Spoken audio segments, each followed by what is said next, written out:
सोचिए आप एक मिठाई की दुकान चलाते हैं।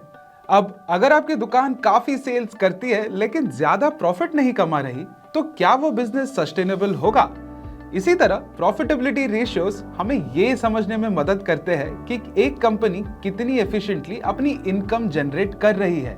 अब आपके हिसाब से इंडिया की सबसे प्रॉफिटेबल कंपनी कौन सी है?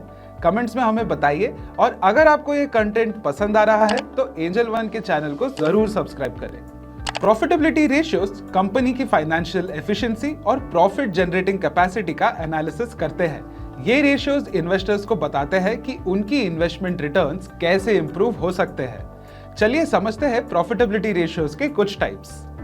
पहला है रिटर्न ऑन इक्विटी या आरओई। ये रेशियो मेजर करता है कि शेयर होल्डर्स की इक्विटी से कंपनी कितना रिटर्न कमा पा रही है। इसका फॉर्मूला है net profit divided by share holders equity. For example, HDFC bank का आरओई कंसिस्टेंटली हाई है, जो दिखाता है कि बैंक अपने शेयर होल्डर्स के फंड्स को एफिशिएंटली यूज कर रहा है। वही अगर किसी कंपनी का आरओई लो है, जैसे पीएसयू बैंक्स का एक समय था, तो इसका मतलब है कि या तो प्रॉफिट्स लो है या कैपिटल ओवर यूटिलाइज्ड है। अब याद रखें कि ROE comparison with in the same industry होना चाहिए। टेक कंपनीज और बैंक्स का आरओई कंपेयर करना गलत हो सकता है। इसी के साथ आपने आरओई का कॉन्सेप्ट समझ लिया है। अब बात करते हैं एक और इंपॉर्टेंट रेशियो की, रिटर्न ऑन एसेट्स या आरओए। ये रेशियो मेजर करता है कि कंपनी अपने एसेट्स को कितनी एफिशिएंटली यूज करके प्रॉफिट जनरेट कर रही है। इसका फॉर्मूला है net profit divided by total assets. For example, Infosys और टीसीएस जैसे आईटी कंपनीज का आरओए हाई होता है क्योंकि उनका बिजनेस एसेट लाइट होता है। कॉन्वर्सली, कैपिटल इंटेंसिव सेक्टर्स जैसे स्टील या रियल एस्टेट का आरओए लो हो सकता है।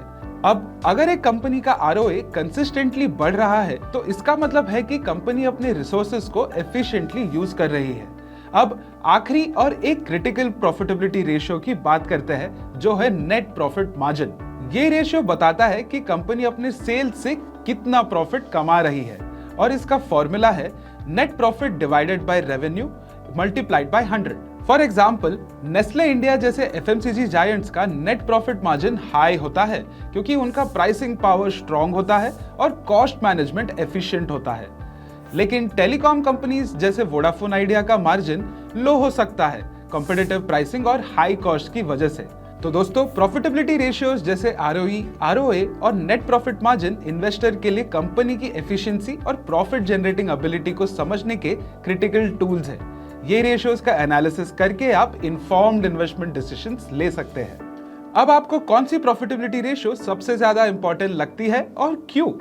कमेंट्स में अपने व्यूज शेयर करें। और अगर आपको सॉल्वेंसी रेशियो के बारे में और डिटेल में समझना है तो इस आई बटन पर क्लिक करें और हमारा प्रीवियस एपिसोड देखें। अगले एपिसोड में हम डिस्कस करेंगे एफिशिएंसी रेशियोज, कैसे ये मेजर करते हैं कि कंपनी अपने रिसोर्सेज को कितना इफेक्टिवली यूटिलाइज कर रही है।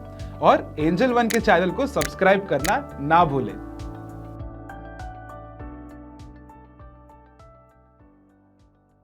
Investments in securities market are subject to market risk. Read all the related documents carefully before investing.